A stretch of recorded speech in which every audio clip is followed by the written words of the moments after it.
క్రీస్తు నామములో ఆసక్తితో దేవుని సన్నిధిలో చేరిన మీ అందరికీ ప్రభు నామమున శుభములు వందనాలు తెలియజేస్తూ ఉన్నాను. అందరికి వందనాలు. మీ పక్కనాలు కూడా చెప్పండి, ఇటు పక్క కూడా చెప్పండి, రెండు పక్కలు చెప్పండి.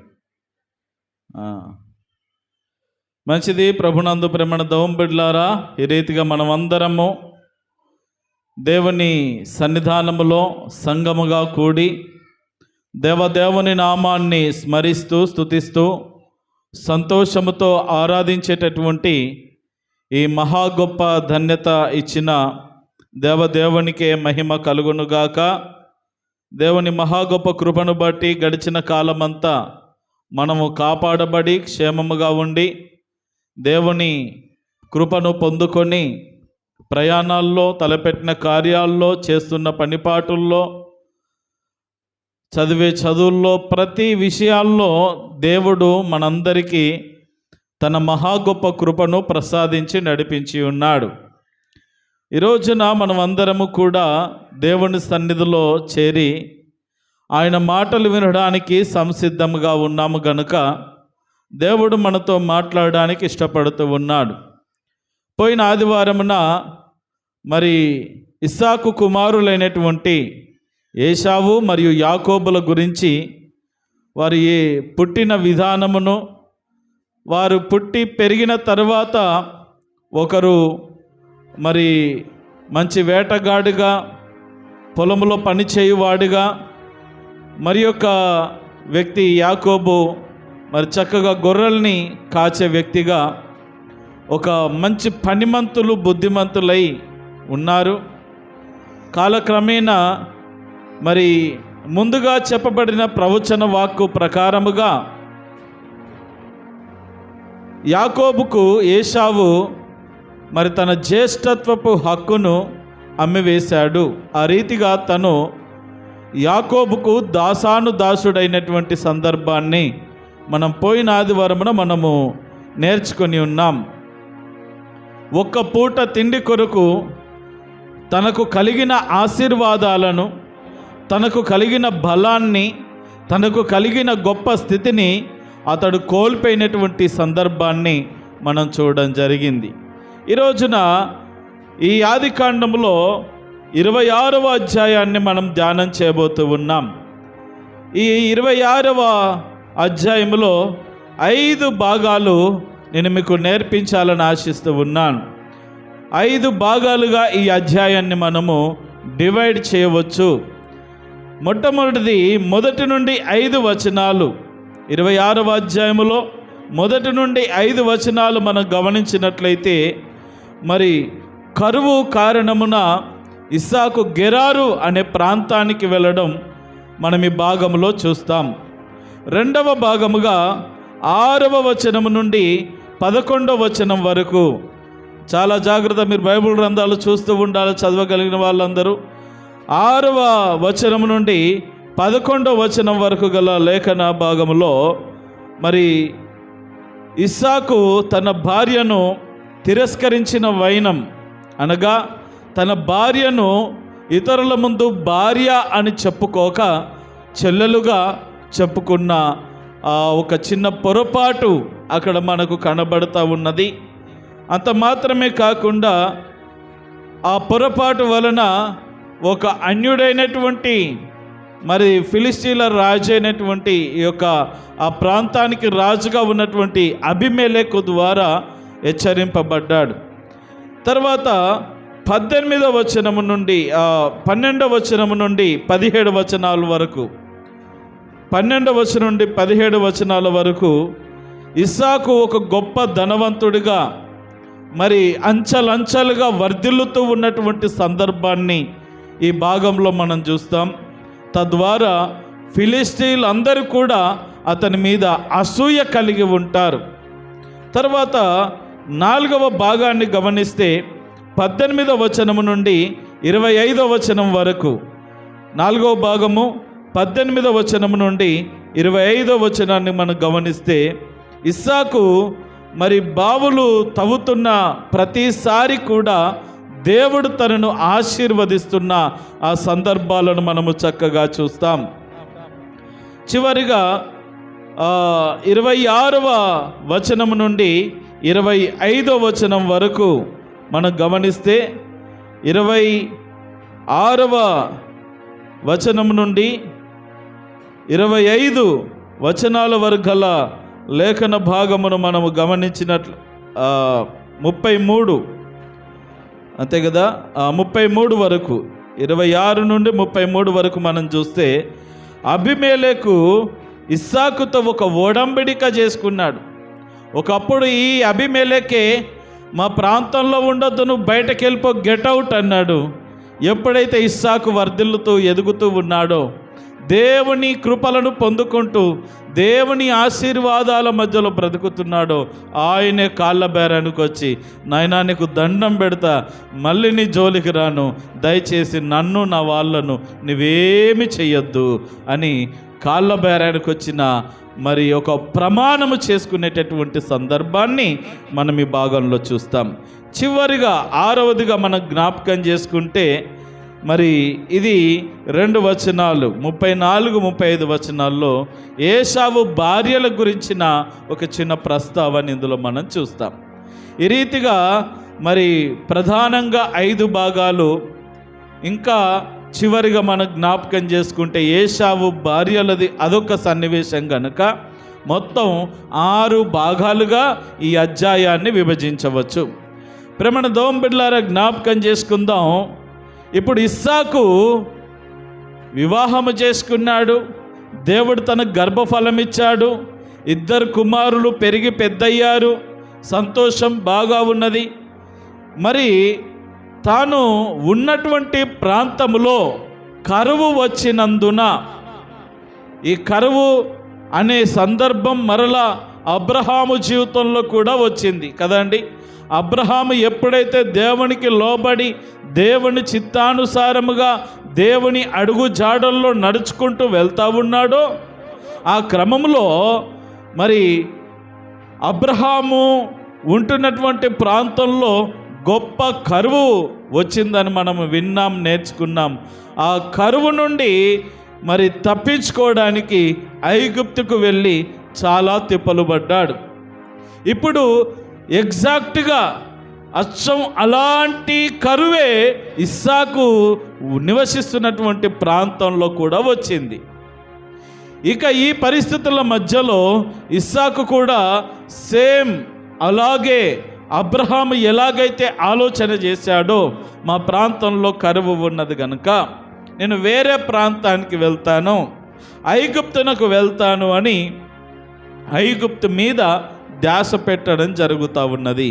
అప్పుడు దేవుడు తనతో మాట్లాడుతున్నటువంటి సందర్భం చదవండి. 26వ అధ్యాయం 1 నుండి. అబ్రహాము దినములలో వచ్చిన మొదటి కరువు కాక మరి ఒక కరువు ఆ దేశములో వచ్చెను. అప్పుడు ఇస్సాకు గెరారులోనున్న ఫిలిష్తీయుల రాజైన అబీమెలెకు నొద్దకు వెళ్ళెను. జాగ్రత్తగా గమనించండి. రైట్, ఇక్కడ ఒక మనము విషయాన్ని మనం ఆలోచన చేయాలి. ఏంటంటే అబ్రహాము దినములలో కరువు వచ్చినప్పుడు అబ్రహామేమో ఐగుప్తునకు వెళ్తాడు. మరి ఇక్కడ ఇస్సాకు కాలంలో మరి ఫిలిష్తీయుల దేశానికి వెళ్ళడానికి ఈ యొక్క ఇస్సాకు ఇష్టపడుతూ ఉన్నాడు. ప్రేమణ దోంబిడ్లారు జ్ఞాపకం చేసుకుందాం. ఈ ఐగుప్తీయులు ఫిలిష్తీయులు కూడా వాళ్ళ mind setup same to same ఉంటుంది. వాళ్ళ ఆచార వ్యవహారాలు కాస్త వేరుగా ఉండవచ్చు, కానీ ఐగుప్తుల యొక్క ఆలోచన విధానము వాళ్ళ పద్ధతులు, ఈ ఫిలిష్తీయుల యొక్క పద్ధతులు వాళ్ళ యొక్క ఆచార వ్యవహారాలు కొన్ని సేమ్ టు సేమ్గా ఉంటాయి. అలనాడు ఐగుప్తు దేశానికి వెళ్ళినప్పుడు మరి షారాను ఏ దృష్టితో ఐగుప్తీయులు చూశారో, ఇలనాడు రిబ్కాను కూడా ఫిలిష్తీయులు అదే దృష్టితో చూసే వారుగా మనకు కనబడుతూ ఉన్నారు. కాబట్టి ఎక్కడెక్కడో వెళ్ళాలనుకుంటున్నటువంటి ఇస్సాకుతో దేవుడు మాట్లాడుతూ ఉన్నాడు. ఇస్సాకు, ఇదిగో ఈ ప్రాంతానికి వచ్చావు, ఇక్కడ ఉండు, వస్తే వచ్చావు కానీ ఇక్కడే ఉండు, నేను నిన్ను ఈ ప్రదేశంలో ఆశీర్వదిస్తాను, నిన్ను వృద్ధి పొందిస్తాను, నువ్వు ఇక్కడే ఆశీర్వాదం పొందుకొని సంతోషంగా బ్రతుకున్నట్లుగా నేను చేస్తాను గనుక నువ్వు ఈ ప్రాంతాన్ని విడిచి వెళ్ళకూడదు అని చెప్తాడు. ప్రేమణ దోంబిడ్లారా, లేదంటే ఇస్సాకు కూడా మరి యొక్క ప్రాంతానికి అలా వెళ్తూ వెళ్తూ దేశాలు పట్టుకొని తిరిగేవాడిగా మారిపోయేవాడేమో. అలాంటి సందర్భంలో దేవుడు మాట్లాడుతూ ఉన్నాడు, ఈ దేశమందు నువ్వు పరవాసివై ఉందుము, నేను నీకు తోడుగా ఉండి నిన్ను ఆశీర్వదించెదను, ఏలయనగా నీకు నీ సంతానమునకును ఈ దేశములన్నీ ఇచ్చి నీ తండ్రి అయిన అబ్రహాముతో నేను చేసిన ప్రమాణము నెరవేర్చి ఆకాశ నక్షత్రము వలె నీ సంతానమును విస్తరింపచేసి ఈ దేశములన్నీ నీ సంతానమునకు ఇచ్చెదను, నీ సంతానము వలన సమస్త భూలోకములోని సమస్త జనులు ఆశీర్వదించబడుదురు. ఏలయనగా అబ్రహాము నా మాట విని నేను విధించిన నా ఆజ్ఞలను, నా కట్టడలను, నా నియమములను గైకొనెనని చెప్పెను. నీ తండ్రి నిన్ను చెప్పినట్టుగా నడుచుకున్నాడు ఇస్సాకు. నీవు కూడా ఈ దేశంలోనే ఉండు, పరవాసిగా ఉండు, పరదేశిగా ఈ ప్రాంతంలోనే ఉండు, ఈ ప్రాంతంలోనే నిన్ను గొప్ప చేస్తాను, నిన్ను నిలబెడతాను, నిన్ను ఘనపరుస్తాను. నా పక్షాన ఇదిగో నాకొక కుమారుడు, నా భక్తుడు ఉన్నాడని ఇక్కడి ప్రజలందరికీ కూడా నేను నిరూపిస్తాను అని చెప్పడం జరుగుతూ ఉన్నది. నిన్ను ఇక్కడే ఆశీర్వదిస్తాను, ఎందుకంటే నీవు అనేకులకు ఆశీర్వాదకరముగా ఉంటావు. నేను నీ తండ్రిని ఆశీర్వదించాను కదా, మరి నీ తండ్రి ఆశీర్వదించిన రీతిగా నేను కూడా నిన్ను ఆశీర్వదిస్తాను. నీ తండ్రిని ఎందుకు ఆశీర్వదించానో తెలుసా?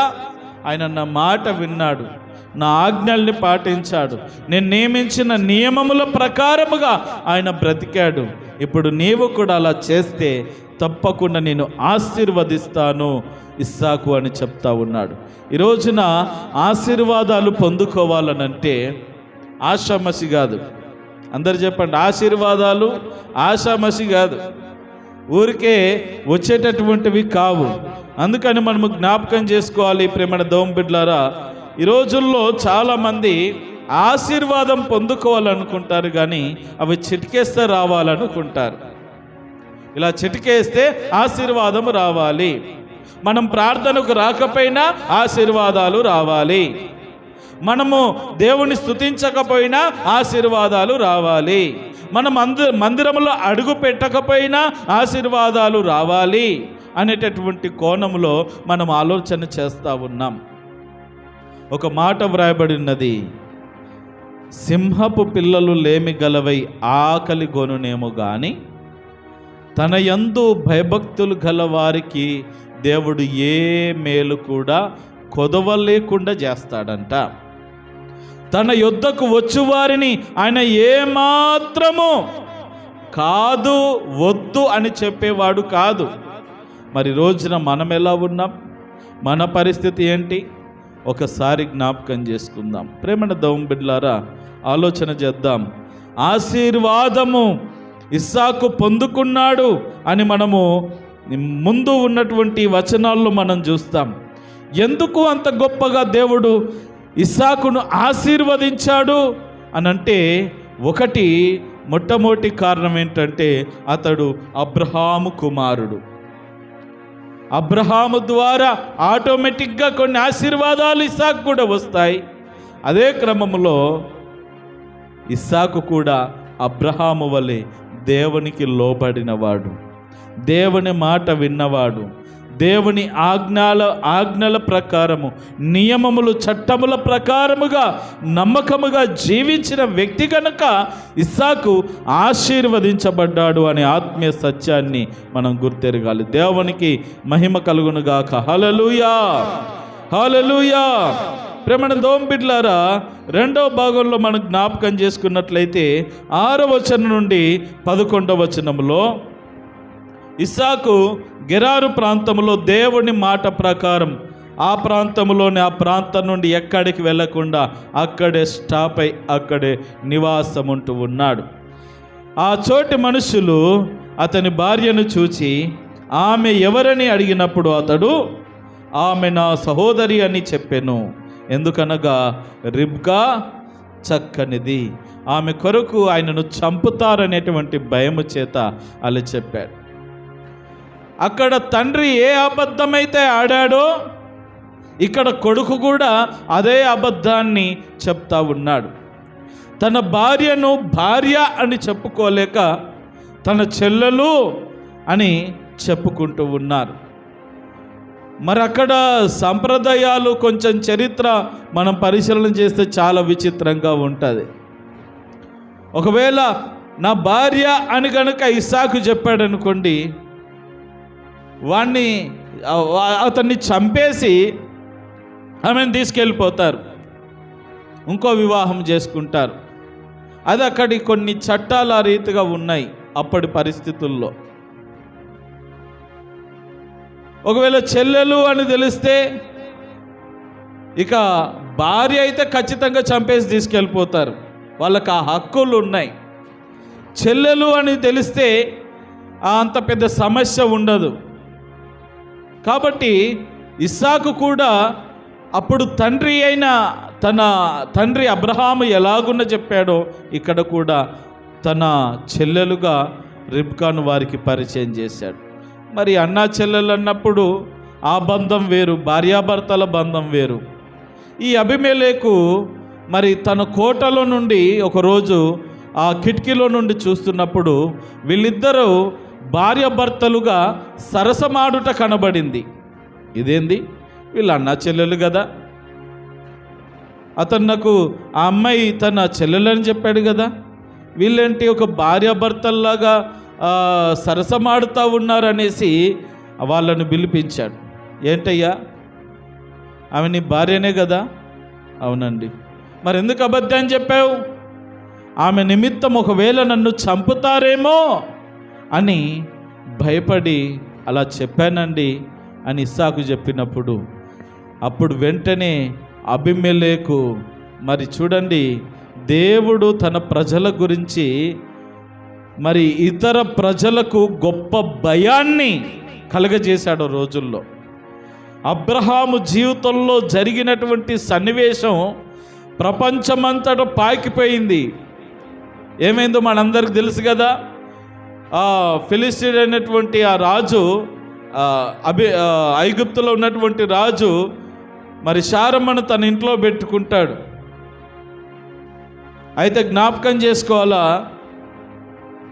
ఆ ఐగుప్తీయులందరినీ కూడా దేవుడు రోగముల చేత, కురుపుల చేత, భయంకరమైన వ్యాధి చేత మొత్తితే దెబ్బకు గడగడలాడి శారమ్మను అబ్రహాముతో పంపించి వేస్తారు. ఆ వార్త ప్రపంచ దేశాలకు ఒక ఏమంటారంటే హెచ్చరికగా దేవుడు మార్చిపెట్టేశాడు. ఎవరైనా నా ప్రజల జోలికి వస్తే బాగుండదని. ఇప్పుడు అర్థమైపోయింది ఈ అబీమెలెకుకు కూడా, ఇతడు దేవుని కుమారుడు, దేవుడి తనకి తోడుగా ఉన్నాడు, ఇతడు అబ్రహాము కుమారుడు అంటే, వామ్మో, నువ్వు ఆ వంశానికి చెందినవాడవా, నువ్వు ఆ సంతానమునకు చెందినవాడవా, మరి ముందే చెప్పొచ్చు కదా నాయనా, నువ్వు ఎందుకు మా మధ్యలో అబద్ధమాడు? ఒకవేళ ఎవరైనా అమ్మాయిని ఎంట తీసుకెళ్ళిపోతే ఏంటి పరిస్థితి? మా ప్రజల మీదకి ఎంత గొప్ప శాపం వస్తుంది, మేము ఎంత గొప్ప పాపాన్ని మూటగట్టుకున్న వారం అవుతాం అని ఇక తనను ఏమనలేక ఏమన్నంటే మళ్ళీ ఈయన వస్తాడని భయపడి ఏం చేస్తున్నాడంటే తన ప్రజలకు హెచ్చరిక చేస్తూ ఉన్నాడు. రేయ్, ఎవరు కూడా, ఇదిగో ఇక్కడ చూడండి, ఈ అమ్మాయి రిబ్కా, ఈమె జోలికి ఎవరు వెళ్ళినా బాగుండదు, చూడండి, సస్తర్రే అని చెప్పుకున్నాడు. ఆ రీతిగా అబీమెలెకుకు కూడా మరి ఇస్సాకు అంటే ఒక భయం ఏర్పడింది. వాళ్ళ దేవుడు అని అంటే ఒక భయం ఏర్పడింది. మొత్తం మీద ఆ రీతిగా ఆ సందర్భమైన తర్వాత ఇస్సాకును దేవుడు ఆశీర్వదించడం ఈ అబీమెలెకు కన్నులారా చూస్తూ ఉన్నాడు. చదవండి ఇప్పుడు 12వ వచనం నుండి. ఇస్సాకు ఆ దేశమందున్నవాడై విత్తనము వేసి ఆ సంవత్సరము 100 ఫలము పొందెను. యెహోవా అతనిని ఆశీర్వదించెను గనుక ఆ మనుష్యుడు గొప్పవాడాయెను. దేవునికి మహిమ కలుగును గాక. ఒక మనుష్యుడు ఎప్పుడు గొప్పవాడవుతాడు, ఎప్పుడు బలవంతుడవుతాడు, ఎప్పుడు ఘనత వహిస్తాడు అనంటే దేవుడు తనను ఆశీర్వదించినప్పుడు. మనకు మనముగా గొప్పవాళ్ళం అనిపించుకున్నంత మాత్రాన గొప్పవాళ్ళము కాదు. మనకు మనముగా నేను అది చేశాను ఇది చేశాను మనకు మనముగా మనము గొప్పతనము చెప్పుకుంటే కాము కానీ దేవుడు ఆశీర్వదిస్తే గొప్ప వాళ్ళు అవుతారని చెప్పడానికి ఈ సందర్భం ఒక గొప్ప ఉదాహరణ. ప్రభునందు ప్రేమైన దేవుని బిడ్డలారా, జ్ఞాపకం చేసుకున్నట్లయితే ఇస్సాకు ఆ దేశములోనే పరదేశిగా ఉంటున్నాడు. గెరారు ప్రాంతానికి సంబంధించిన వాడు కాదు. ఆయన కనాను ప్రాంతం నుండి ప్రాంతానికి ఏదో బ్రతుకు తెరువు కోసం వచ్చాడు కానీ ఈ ప్రాంతంలో దేవుడు చెప్పినట్టుగా కొంతకాలం నేను చెప్పేంత వరకు ఇక్కడే ఉన్నాడు. చిన్నగా తన చుట్టూ ఉన్నటువంటి ప్రదేశంలో వ్యవసాయం చేస్తూ ఉన్నాడు. ఆయన పట్టిందల్లో బంగారం అయిపోయేటటువంటి పరిస్థితిలో ఉన్నాడు.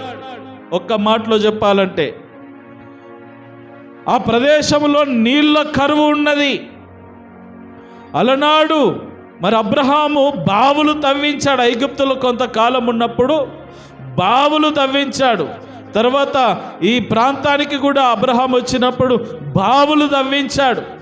ఈ బావులు తవ్వించినప్పుడు గొప్ప నీటి ఊటలు వచ్చినప్పుడు ఆ దేశం వాళ్ళు అన్నారు, రే ఇవి మా నీళ్ళు, మా దేశానికి వచ్చి మా దగ్గర బావులు తవ్వి ఇక్కడ మీరు వ్యవసాయం చేసుకుంటున్నారు, మీరు వెళ్ళిపోండి అని చెప్పి వాళ్ళని వెళ్ళగొట్టారు. తర్వాత ఉన్న బావులను వాళ్ళు పూడ్చివేశారు. ఇప్పుడు ఇస్సాకు అదే ప్రాంతములకు వచ్చి మరలా బావులు త్రవ్విస్తూ ఉంటే జలలు గల నీటి ఊటలు బయటకు వస్తూ ఉన్నాయి. ఆ నీళ్ళ ద్వారా చక్కగా మరి నీళ్లు పెడుతూ పంట పొలాలు వేసి శుభ్రమైన పంటలను తీస్తూ ఉన్నాడు. ఏ పంట వేసినా 100 ప్రతిఫలం వస్తుంది ఇస్సాకుకు. వాళ్ళందరూ కూడా ఆశ్చర్యపోతూ ఉన్నారు. వరే ప్రతి ఆ ఇస్సాకు వేసే పంటలు మేము వేస్తున్నాం, ఆయనలాగా మేము వ్యవసాయం చేస్తున్నాం, ఆయనలాగా మేము కష్టపడుతున్నాం, ఆయనలాగా మేము అన్నీ చేస్తూ ఉన్నాం. అతనికేమో 100 పంట వస్తూ ఉన్నది, మాకేమో ఏమాత్రం పంటలు రావట్లేదు, మాకంతగా ఆశీర్వాదం లేదు, మాకంతగా పంట చేతికి రావడం లేదు. కారణం ఏంటి అని వాళ్ళు తలకాయ బాదుకుంటున్న సందర్భాలు చూస్తాం. చదవండి ఇక క్రింద 13వ వచనం నుండి. అతడు మిక్కిలి గొప్పవాడగు వరకు క్రమక్రమముగా అభివృద్ధి పొందుచూ వచ్చెను. అతనికి గొర్రెలాసియు గొడ్లాసియు దాసులు గొప్ప సమూహమును కలిగినందున ఫిలిస్తీయులు చూడండి, ఒక ఊరిగాని ఊరిలో అతడు ఎదుగుతూ ఉంటే ఉన్న ఊరోళ్ళు ఓర్వలేకపోతూ ఉన్నారు. ఫిలిస్తీయులందరూ కూడా ఇస్సాకు మీద అసూయ కలిగి ఉన్నారు. మా కళ్ళ ముందు మొన్న వచ్చారు, వాడు వచ్చి 5 సంవత్సరాలుగాలే ఈ ఊరువాడు అయిపోయాడు, ఆస్తి ఉన్నది, భూమిని సంపాదించుకున్నాడు, మంచి పంటలు వస్తూ ఉన్నాయి, పనిచేసే పని వాళ్ళు అయిపోయారు, ఒక ఊరే తయారైపోయింది ఇస్సాకు పేరు మీద అని ఒక అసూయ కలిగి ఉన్నారు. అప్పుడు చూడండి 10వ వచనం. అతని తండ్రి అయిన అబ్రహాము దినములలో అతని తండ్రి దాసులు తవ్విన బావులన్నిటిని ఫిలిస్తీయులు మన్ను పోసి మహానుభావులు ఎవరు? ఫిలిష్తీయులు పూడ్చివేయడం, వెళ్ళగొట్టారు. ఇది మా ప్రాంతం, వెళ్ళిపోండి అని అన్నారు. సరే సంతోషం, మీ ప్రాంతంలోనైనా ఏదో కొద్ది కాలం ఉంటాము, పని చేసుకుందామని వచ్చాము, వెళ్ళిపోమన్నారు. వెళ్ళిపోయారు ఆయన, మంచిది. తవ్వించిన బావులను అబ్రహాము మళ్ళీ వాటిని ఏం చేయకుండా, వేరే వాళ్ళైతే నేను తవ్వింది నీకెందుకు వదిలిపెట్టుకోవాలి, నేనే ఊడ్చేసిపోతాను. కానీ అబ్రహాము అలాంటి పని చేయలే. అలాంటి నీచమైన సంస్కారం అబ్రహాముకు లేదు. మంచి సంస్కారం కలిగిన వ్యక్తి, అన్నీ నాకే కావాలనుకునే వ్యక్తి కాదు, తనతో పాటు నలుగురు బ్రతకాలనుకునే వ్యక్తి. ప్రేమణ దోమ బిడ్డలారా, అలాగున్న అబ్రహాం ఏం చేశాడంటే తవ్విన బావులు తవ్వినట్టుగా వదిలిపెట్టి వెళ్ళిపోతే మరి వీళ్ళైనా ఉపయోగించుకొని పంటలు పండించుకోవచ్చు కదా మహానుభావులు. వీళ్ళేం చేశారు, ఉన్న బావులను బూట్ చేసి వాళ్ళకు పంటలు లేవంట, ఈయనకు పంటలు ఉన్నాయంట. ఇది ఎక్కడ విడ్డూరం అర్థం కావట్లేదు. ఈ రోజున చాలామంది దుస్థితి అదే. వాళ్ళకు అనుభవించడం చేత కాదు, ఇంకొకరిని అనుభవించరు. వాళ్ళు పొందుకోవడం చేత కాదు, ఇంకొకరిని పొందుకుంటూ ఓర్వలేరు. వాళ్ళు పని చేసుకోవడం చేత కాదు, ఇంకోటి చేసుకొని చల్లగా బ్రతుకుతుంటే ఓర్వలేరు. వీళ్ళు చెమటోడ్చి కష్టపడి పనిచేసేటటువంటి కనీసమైనటువంటి అవగాహన ఉండదు. పక్కనోడు బాగుపడి రేయనక పగలనక ఎండనక వాననక కష్టపడి పని చేసుకొని పిల్ల పాపలతో సంతోషంగా బ్రతుకుతూ ఉంటే అసూయ కన్నెర్ర చేసి చూస్తూ ఉంటారు. ఈ రోజున లేదా లోకములు లాంటి విడ్డూరమైన పరిస్థితులు. ప్రేమణ దోమ బిడ్డలారా, వాళ్ళ మీద వీళ్ళ మీద పడి ఏడవడం కాదు. మన బ్రతుకులేంటో, మన బ్రతుకుల గురించి ఒకసారి ఆలోచన చేసి మనం ఎలా ఉన్నాం, మన కుటుంబంలో వాళ్ళు ఎలా ఉన్నారు, మన పిల్లలు ఎలా ఉన్నారు, మన పరిస్థితి ఏంటి, మన పద్ధతులు ఏంటి, మన స్థితిగతులను బాగు చేసుకోవడానికి మనం ఆరాట పడాలి, పోరాటం చేయాలి తప్ప పక్కనాళ్ళ మీద పడి ఏడుస్తే ఏమొస్తుంది చెప్పండి. ప్రేమణ దోమ బిడ్డలారా, ఆ దుస్థితి ఒకవేళ ఎవరిలోనైనా ఉన్నట్లయితే ఇప్పుడే మానుకునుట ఉత్తమమని మనవి చేస్తూ ఉన్నాను. ఇది ఎవరి లక్షణం అంటే ఫిలిష్తీయుల లక్షణం. ఫిలిష్తీయుల లక్షణం ఏంటంటే మేము మాత్రమే బాగుండాలి, మా కళ్ళ ముందు ఎవ్వరు బాగుండడానికి వీలు లేదు, ఎవడి ఎదగడానికి వీలు లేదు అనేటటువంటి లక్షణం. అది ఎప్పుడు కూడా ఏ మనిషికి కూడా మంచిదిగా పరిగణించబడదు. అందుకని జ్ఞాపకం చేసుకుందాం, నీ కళ్ళ ముందు ఎవరైనా ఎదిగితే దేవానికి స్తోత్రం అని చెప్పండి. నిశ్చితమైతే నేను కూడా అలా నన్ను దీవించిన ఆయన, నా కష్టార్జితాన్ని దీవించిన ఆయన, నా ఉద్యోగాన్ని దీవించిన ఆయన, నా వ్యాపారాన్ని దీవించిన ఆయన, నా రెక్కల కష్టమును దీవించు నాయన అని ప్రార్థన చేసుకొని దేవుని అడగండి, ఆశీర్వదించమని. దేవుని దగ్గర నమ్మకంగా ఉండండి, ఆశీర్వాదాలు అవంతటికి అవే నీ దగ్గరికి వస్తాయి. అంతేగాని వాళ్ళని చూసి వీళ్ళని చూసుకొని మాట్లాడుకుంటే అది మంచి పద్ధతి కాదు, అది క్రైస్తవ లక్షణము కానే కాదు. ప్రేమణ దోమ బిడ్డలారా, ఆ రీతిగా శత్రువుల దేశంలో పడని, ఇదిగో అతని మీద అసూయ పొందుచున్నటువంటి వారి మధ్యలో కూడా ఇస్సాకు అభివృద్ధి చెందుతూ ఉన్నాడు. తర్వాత చదవండి 16వ వచనములో, అబీమెలెకు నువ్వు మాకంటే బహుబలం గలవాడు గనుక అయ్యా నీకు దండం పెడతాను స్వామి.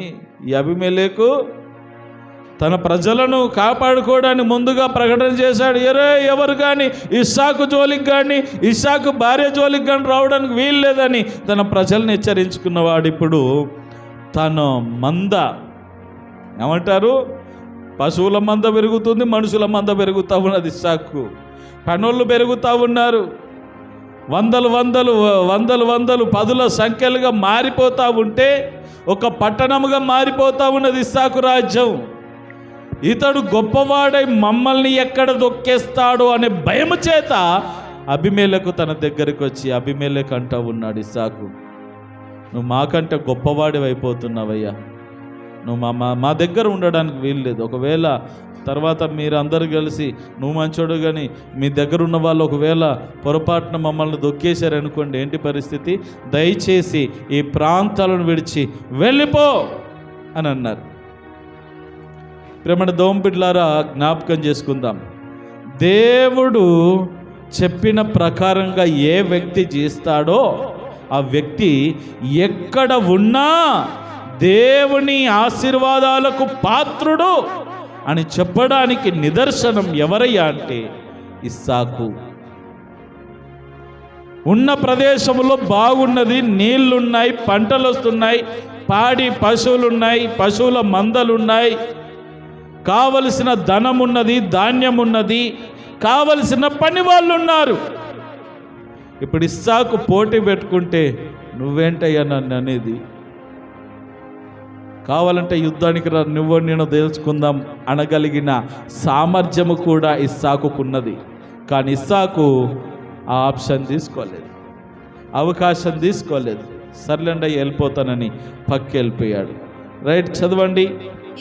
ఇస్సాకు గెరారు నుండి గెరారు లోయలోని కనుక గెరారు పక్కన ఉన్నటువంటి ఆ లోయ ప్రాంతంలోనికి వెళ్ళిపోయాడు, దిగువనకి వెళ్ళిపోయాడు, పైనుండి కిందికి వెళ్ళిపోయాడు. ఇక వాళ్లకు ఎడముఖముగా పెడముఖంగా ఉన్నారు. వాళ్ళెవరో మేమెవరో అన్నట్టుగా పక్కకి వెళ్ళిపోయి మరలా అక్కడ జీవనాన్ని ప్రారంభించాడు. అప్పుడు అబ్రహాం దినములో తవ్విన నీళ్ల బావులు, రైట్, మళ్ళా పూడి చేసిన బావులన్నీ మరలా తిరిగి తవ్వించాడు. అబ్రహాం మృతి పొందిన తరువాత ఫిలిస్తీన్లు వాటిని పూడ్చివేసిరి. అతడు తన తండ్రి వాటికి పెట్టిన పేర్ల చొప్పున తిరిగి వాటికి పేర్లు పెట్టెను. మరియు ఇస్సాకు దాసుల లోయలో త్రవ్వగా జలలు గల నీళ్ల బావి దొరికెను. దేవునికి మహిమ కలుగును గాక. అబ్రహాము తన తండ్రి ఏ బావులనైతే తవ్వించాడో వాటిని ఫిలిస్తీన్లు పూడ్చేశారు. అదే కడుపు మంట. ఇప్పుడు అదే కడుపు మంట ఇప్పుడు కుమారుడైనటువంటి ఇస్సాకు మీద కూడా చూపిస్తూ ఉన్నారు.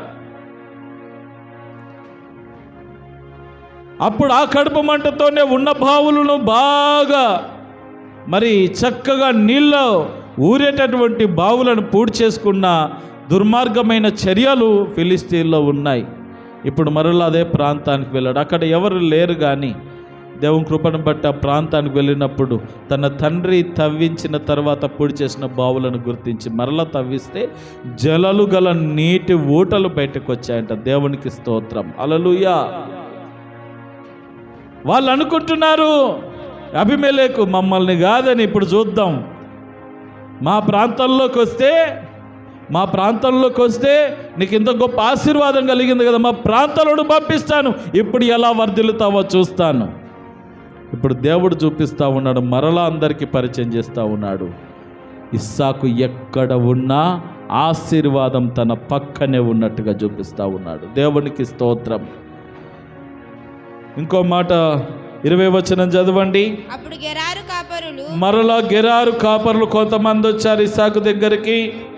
ఆ ఇస్సాకు కాపరులతో జగడమాడి ఈ నీరు మాదే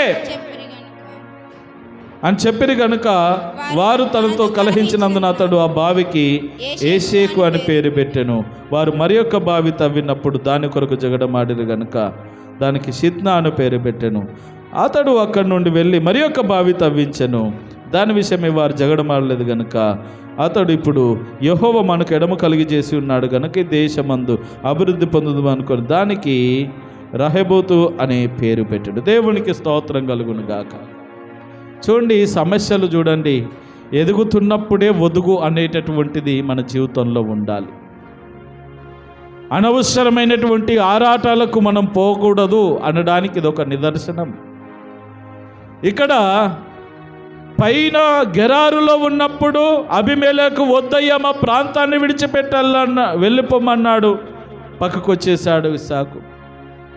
లోయ ప్రాంతానికి వచ్చాడు. అక్కడ నీళ్లు తవ్వితే మంచి జలలు గల నీటి ఊట బయటకు వచ్చింది. ఈ ఇస్సాకు గొర్రెల కాపరులు ఆ ప్రాంతంలో ఉన్నటువంటి ఫిలిస్తీన్ల కాపరులకు ఒక జగడం పుట్టింది. మావంటే మావి. మరి మేము కష్టపడి తవ్వినామురా, కష్టపడి తవ్వింది నువ్వే కావచ్చు, కానీ ఈ స్థలం మాది, ఈ ప్రాంతం మాది అని వాళ్ళు మొత్తం మీద వాళ్ళు ఏం చేశారంటే తవ్విన బావులు వాళ్ళే అడాప్ట్ చేసుకున్నారు. సర్లే అని ఇంకొంచెం దూరం వెళ్ళి అక్కడ తవ్వుకున్నారు. మళ్ళీ అక్కడికి వచ్చారు, ఇది మాదే అన్నారు. మళ్ళీ వదిలిపెట్టి వెళ్ళారు. మళ్ళీ అక్కడికి వచ్చారు, మళ్ళీ తవ్వగా మళ్ళీ నీళ్లు పడ్డాయి. వాళ్లకు చేత కావట్లేదు. అర్థమవుతుందా? ఈ ఆశీర్వాదాలను అడ్డుకోవడం ఫిలిస్తీన్లకు చేత కావడం లేదు. ఈ బావి తవ్వితే ఇక్కడ అడ్డు వేస్తే ఇక తవ్వకుండా విసికి వెళ్ళిపోతారులే, వాళ్ళ ప్రయాస వ్యర్థమైపోతుందిలే అని అనుకుంటున్నారు. కానీ వాళ్ళు ఎక్కడ గుణపం వేసి దోసినా నీళ్లు జలలు నీటి ఊటలు బయటకు వస్తూ ఉన్నాయి. ప్రేమణ దోమ బిడ్లారా, దేవుడు ఆశీర్వదిస్తే దాన్ని ఆపడం ఎవరి తరము కానే కాదు. అందుకే మనము దేవుని దృష్టిలో పడిపోవాలా, దేవుని చేతిలోనికి వెళ్ళిపోవాలి. అప్పుడు మనల్ని ఆపడం ఎవరి తరమో కాదు. కాబట్టి ఇస్సాకు మరలా నీళ్లు బావి తవ్వించినప్పుడు మరలా గొప్ప నీళ్లు పడితే ఇక వాళ్ళు విసుగు చెంది రాలేరు ఇక వాళ్ళ జోలికి. మీ ఇష్టం నేను చేసుకోండి అన్నారు. అప్పుడు జ్ఞాపకం చేసుకున్నట్లయితే దేవుడు ఇక్కడ మమ్మల్ని స్థిరపరుస్తున్నాడు అని నమ్మి ఇస్సాకు ఏం చేస్తాడంటే ప్రార్థన బలిపీఠం కడతాడు. 25వ వచనములో తర్వాత దేవుడు తనతో మాట్లాడాడు. అక్కడ ఇదిగో బేర్షెబాలో అక్కడ కాపురం ఉంటుండగా 23వ వచనంలో చూస్తే అక్కడ నుండి అతడు బేర్షెబాకు వెళ్ళనని రాయబడింది. ఆ గెరారు ప్రాంతము నుండి గెరారు లోయలో నుండి చివరికి బేర్షెబా ప్రాంతానికి చేరుకున్నాడు. అక్కడ అతడు ఒక బలిపీఠం కట్టించి యెహోవా నామమున ప్రార్థన చేసి అక్కడ గుడారం వేసుకొని అక్కడ కాపురం ఉండి చక్కగా బ్రతుకుతున్న తరుణములో ఇప్పుడు వస్తూ ఉన్నాడు. ఎవరు? అబీమెలెకు తన సేనాధిపతిని, తన స్నేహితుడిని తీసుకొని వచ్చి, అయ్యా నీకు దండం స్వామి అని అంటున్నాడు. అప్పుడు మరి ఇస్సాకు అంటూ ఉన్నాడు, 27వ వచనం, ఇస్సాకు మీరు నా మీద పగబట్టి మీ వద్ద నుండి నన్ను పంపివేసిన తర్వాత ఎందు నిమిత్తం మళ్ళీ ఎందుకు వచ్చారయ్యా నా దగ్గరికి? పగబట్టి మమ్మల్ని పంపించారు, సాగనంపారు, ఎక్కడి నుండి మళ్ళీ ఎందుకు వచ్చారు అన్నప్పుడు వారు నిశ్చయముగా, అప్పుడు చూడండి అబీమెలెకు చెప్తున్న మాట, వారు నిశ్చయముగా యెహోవా నీకు తోడయుండుట చూచితిమి గనుక మనకు అనగా మాకును నీకును మధ్య ఒక ప్రమాణం ఉండవలనని మేము నిన్ను ముట్టక నీకు మేలే తప్ప మరేమీ చేయక నిన్ను సమాధానముగా పంపివేసితిమి గనుక నీవును మాకు కీడు చేయకుండానట్లు నీతో నిబంధన చేసుకుందాం అనుకుంటిమి. ఇప్పుడు నీవు యెహోవా ఆశీర్వాదం పొందిన వాడవనిరి. దేవునికి మహిమ కలుగును గాక. ఈ మాట ఎవరితో చెప్తున్నారంటే ఫిలిస్తీన్ల రాజు అయినటువంటి అబీమెలెకు ఇస్సాకుతో చెప్తున్నాడు. ఏమని? ఇదిగో దేవుడు నీకు తోడై ఉన్నాడు, ఇదిగో నీవు దేవుని ఆశీర్వాదం పొందిన వాడవు అని చెప్తా ఉన్నారు. మేము నిన్ను పంపించిన మాట వాస్తవమే, కానీ నిన్ను సమాధానంగానే దయచేసి వెళ్ళిపోమ్మని చెప్పాము, కానీ నీ మీదకి కత్తి ఎత్తలేదు, నిన్నేమాత్రం హింస చేయలేదు, క్షేమంగా పంపించేశాం. అయితే మాకు వినబడిన సమాచారం ఏంటంటే నువ్వు ఎక్కడికి వెళ్ళినా నీ దేవుడు నీకు తోడుగా ఉన్నాడు. నువ్వు ఏ ప్రాంతంలో నివసిస్తున్నా ఆ ప్రాంతం ఆశీర్వదించబడుతుంది. నువ్వు ఎలాంటి ఏమంటారు ఎడారి ప్రాంతంలోనికి వెళ్ళినా ఎడారిలో సెలయర్లు పుడుతున్నట్టుగా ఉన్నదయ్యా నీ జీవితము. నిజంగా నీ దేవుడు నీకు తోడుగా ఉన్నాడు. నీ దేవుని యొక్క అనుగ్రహము, నీ దేవుని యొక్క ఆశీర్వాదం నీకు తోడుగా ఉన్నది ఇస్సాకు. మరి గొప్పవాడి అయిపోయి ఒకవేళ అప్పుడు మిమ్మల్ని పంపించాం కదా అని మన కోపం పెట్టుకొని మా మీదకి వస్తావేమో. దయచేసి అలాంటి పని చేయవాకు. ఇక్కడ ఒక ప్రమాణం చేసుకుందాం, మేము నీ జోలికి రాము, నీవు మా జోలికి రావద్దు అని నాకు ఒక మాట ఇవ్వు, ఒక ప్రమాణం చెయ్యి అని నేను మొదటిగా చెప్పాను కదా. అబ్రహాం దినముల నుండి ప్రమాణాలు చేసుకోవడము వాళ్ళకి ఇక అగ్రిమెంట్ లాంటిది. ఆ రోజుల్లో అదే ప్రమాణాలు. మాట్లాడుకొని ఒక గుర్తింపుగా ఒక రాయి పెట్టుకోవడం. అక్కడ రాయి పెట్టుకున్నట్టే ఈ రాయిని చూస్తే మేము పలానా రోజు ఇలా ప్రమాణం చేసుకున్నాం అనడానికి సూచన. అలా ప్రమాణం చేసుకోవడానికి అబీమెలెకు ఇస్సాకు దగ్గరికి వచ్చాడు. మొత్తం మీద ఇస్సాకు జ్ఞాపకం చేసుకుందాం, విందు చేశాడంట వాళ్ళకు. 30 వచ్చి అతడు వారికి విందు చేయగా వారు అన్నపానములు పుచ్చుకొనిరి. ఎవరెవరికి విందు చేశారు? ఇస్సాకు. శత్రువుకి ఎవరైనా భోజనం పెడతారా? శత్రువుకు కూడా భోజనం పెట్టడము అనేటటువంటిది ఇస్సాకును చూసి నేర్చుకోవాలా. అందుకే యేసు ప్రభుల వారు అన్నారు, శత్రువులను ప్రేమించుడి, మీ పొరుగు వారినే, మీకు తెలిసిన వాళ్ళనే ప్రేమగా చూసుకుంటే దాంట్లో వచ్చేదే ఉన్నది. శత్రువును కూడా ప్రేమించగలిగినప్పుడే కదా దేవుని గొప్పతనం ఏంటో, నీ అసలైన వ్యక్తిత్వం ఏంటో వారికి తెలిసేది అని యేసు ప్రభు కూడా చెప్పాడు. శత్రువుకు భోజనం పెడతా ఉన్నాడు.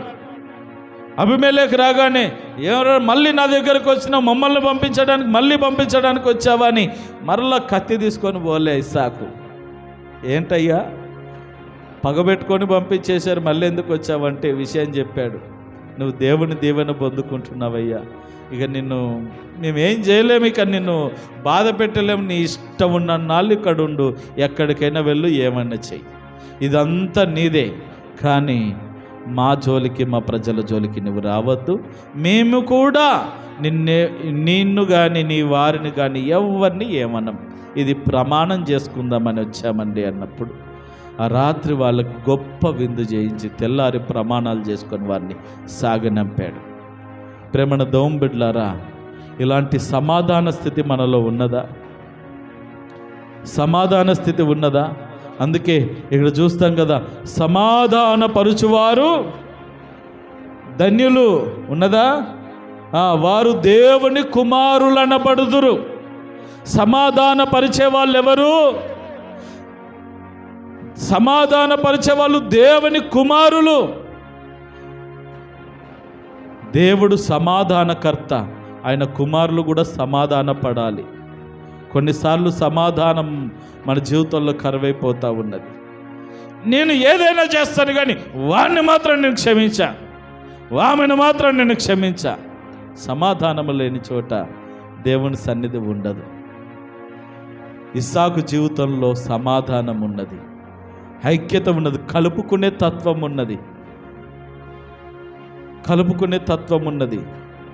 కొంతమంది కలుపుకోరు, గెలికి మరీ గొడవ పెట్టుకుంటారు. విచిత్రమైనటువంటి మనస్తత్వాలు, కలిసిపోయే తత్వాలు ఉండాలి. ప్రేమణ దోంబిడ్లారా, మొత్తం మీద అక్కడ ఒక పేరు పెట్టుకున్నారు. వాళ్ళు ఒక చక్కటి ప్రమాణం చేసుకొని ఒకరితో ఒకరు సాగనంపుకొని వెళ్ళిపోయారు.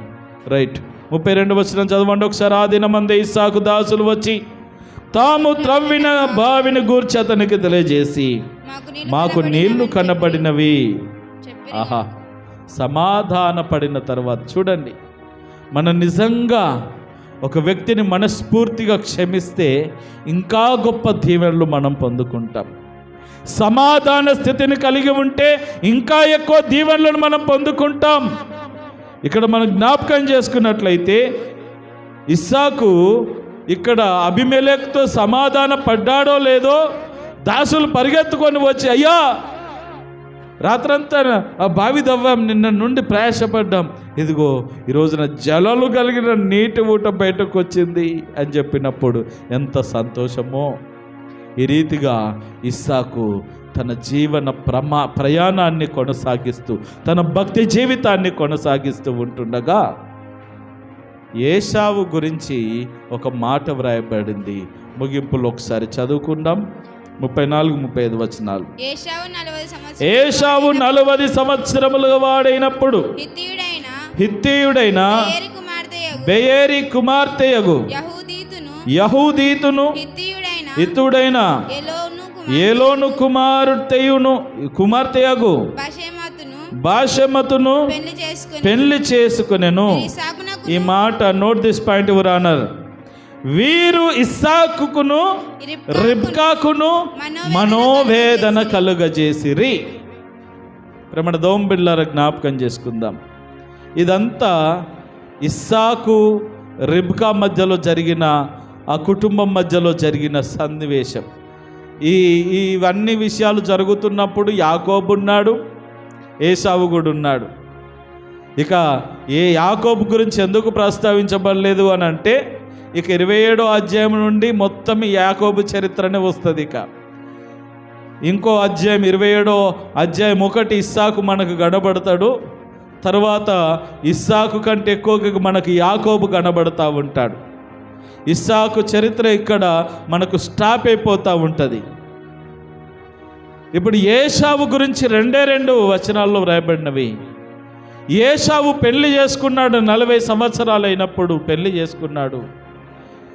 ఎక్కడ అనంటే ఆ ప్రాంతంలోననే, అనగా ఈ ఫిలిస్తీన్ల దేశానికి సంబంధించినటువంటి ప్రాంతానికి దగ్గర ఉన్నటువంటి హిత్తీయ ప్రాంతం, హిత్తీయుడైనటువంటి కుమార్తెల్లో ఇద్దరిని పెళ్లి చేసుకున్నాడు. ఆ ప్రాంతంలో ఇద్దరిని పెళ్లి చేసుకున్నాడు. వీళ్లకు దేవుడు అంటే ఎవరు తెలియదు, దేవుని క్రమము తెలియదు. ఒక అన్య స్త్రీలను పెళ్లి చేసుకున్నారు. వీళ్ళేమో క్రమంగా బ్రతుకుతున్న వాళ్ళు.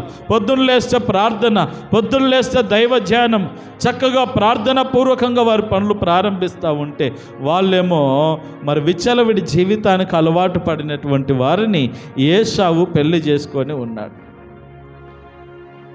ఇక్కడ అత్త కోడళ్ళకు పడట్లేదు. ఒక మాటలో చెప్పాలంటే ఇస్సాకుకు ఈ కోడళ్ళ ద్వారా ఇస్సాకుకు కానీ రిబ్కాకు కానీ మనోవేదన కలిగిందంట. ప్రతిరోజు తలకాయ నొప్పే.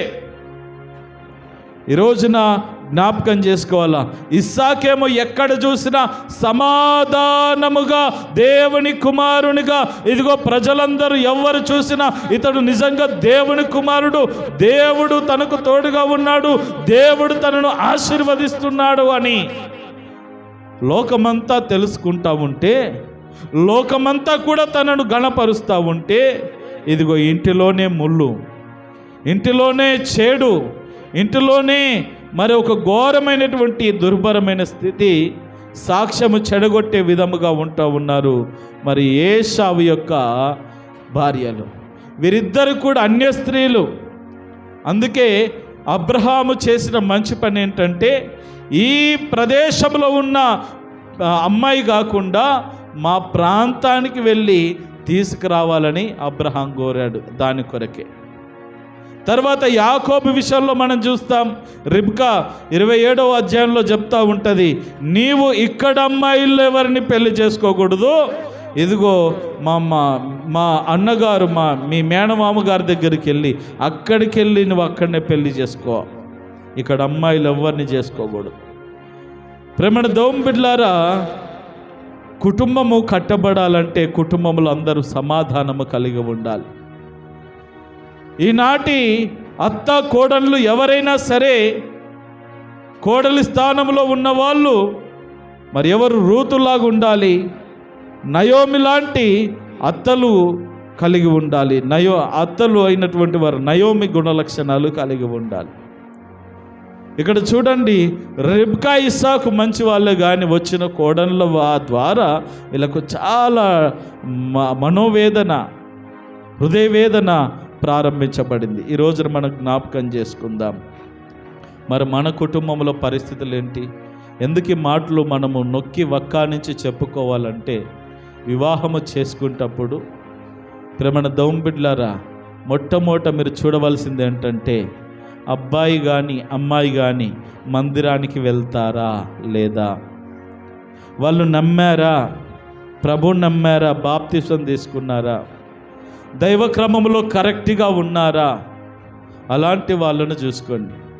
నమ్మిన తర్వాత మా పిల్లల్ని మేము మార్చుకుంటాంలే, నువ్వు మార్చేది ఏం లేదు, ఇక వాళ్ళే మార్చుకుంటారు. నువ్వు మార్చేది వాడు మార్చేది ఏమి లేదు. ఇక్కడే చాలామంది వివాహ వ్యవస్థల ద్వారా పిల్లల్ని మరి శాపగ్రస్తులు చేస్తూ ఉన్నారు. చాలా జాగ్రత్త. వాళ్ళకేదో బాగున్నది, లేకపోతే కట్నం తక్కువ తీసుకుంటున్నారని, లేకపోతే కట్న కానుకల విషయంలో కానీ, లేకపోతే అంతస్తు విషయంలో కానీ ఆలోచన చేసి కాంప్రమైజ్ అయిపోయి వాళ్ళు ఎవరైనా సరే, అన్యులైనా సరే వారికి ఇచ్చి వివాహం చేస్తాను అని అంటే వాళ్ళొక దారి వీళ్ళొక దారి, ఇద్దరు వెళ్ళేది సముద్రంలోనే, వాళ్ళొక పడవ వీళ్ళొక పడవ. కుదురుతుందా? గమ్యానికి చేరతారా? మధ్యలోనే మరి ఎక్కడో మునిగిపోవలసిన పరిస్థితులు. అందుకే ఈ రోజున తల్లి జాడ పిల్లకు లేదు, పిల్ల జాడ తల్లికి లేని పరిస్థితులు వస్తూ ఉన్నాయి. అందుకని మీ అందరికీ చెప్పే మాట ఏంటంటే, క్రైస్తవులు క్రైస్తవ వివాహము చేయాలి. పిల్లలు మరి మగ పిల్లల్ని చూసినట్లయితే వాళ్ళు నిజంగా మందిరానికి వెళ్తారా? నిజమైన క్రమము కలిగినటువంటి వ్యక్తులైతే చెడు అలవాట్లు, చెడు వ్యసనాలు ఉండవు. ఈ రోజుల్లో ఎవరు ఉంటారులేండి అలా తాగకుండదు.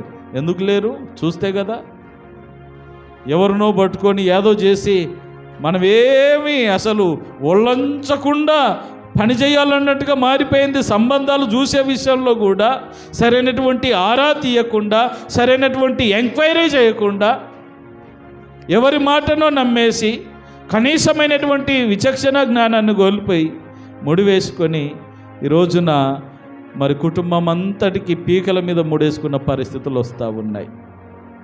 ప్రేమణ దోంబిడ్లారా, ఇక్కడ చేరినటువంటి ఆడపిల్లలు, మీరు వెళ్ళే అత్తగారింటికి రోతులాగా వెళ్ళాలి. అలా అప్పుడే మీ కుటుంబాలు బాగుంటాయి, మీ వైవాహిక జీవితాలు బాగుంటాయి. ఈ కోడళ్ళు వచ్చారు కానీ ఇద్దరి ద్వారా అత్తమామలకు సంతోషం లేదు. వారి జీవితం అంతా కూడా సంతోషం లేకుండానే బ్రతికిపోయింది. ఈరోజు మనం జ్ఞాపకం చేసుకుందాం, మరి కుటుంబ వ్యవస్థ ఎలా ఉన్నది అనేటటువంటిది కూడా జ్ఞాపకం చేసుకుందాం. కోడళ్ళని కాదు, కోడళ్ళకు తగినట్టుగా అత్తలు, అత్తలకు తగినట్లుగా కోడళ్ళు, ఇద్దరు కూడా ఐక్యతా భావముతో ఉంటే ఆ కుటుంబం నిజంగా ఉన్నతమైనటువంటి ఆశీర్వాదం కలిగిన కుటుంబముగా ఉంటుంది. ఈ విషయాన్ని మనం జ్ఞాపకం చేసుకోవాలి. చివరిగా మనం నేర్చుకున్నటువంటి విషయము, మరి ఇస్సాకు మరి పరాయి దేశములో ఉన్నా, ఎక్కడికి వెళ్ళినా, ఎలాంటి స్థితిలో ఉన్నా దేవుడు ఇస్సాకును ఆశీర్వదిస్తూ వచ్చాడు. ఇస్సాకు ఆశీర్వాదానికి గల కారణం ఏంటంటే, ఆయన ఎవరితో గొడవ పెట్టుకోవాలి, సమాధానముగున్నాడు. దేవుని యందు భయభక్తులు కలిగి ఉన్నాడు. ఎక్కడికి వెళ్ళినా ప్రార్థన బలిపీఠం.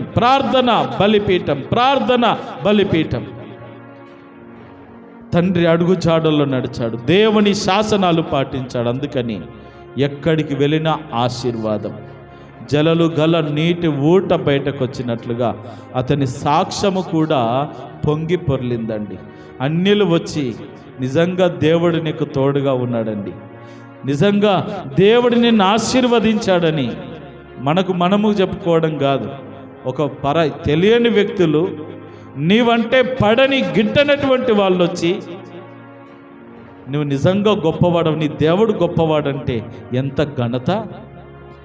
ఆ స్థితిని ఇస్సాకు సంపాదించుకున్నాడు. మరి నీ భక్తి ద్వారా నువ్వు సంపాదించుకోగలుగుతున్నావా? మీరు దేవుని బిడ్డలండి, అందుకే మీరు చాలా పద్ధతిగా ఉన్నారండి.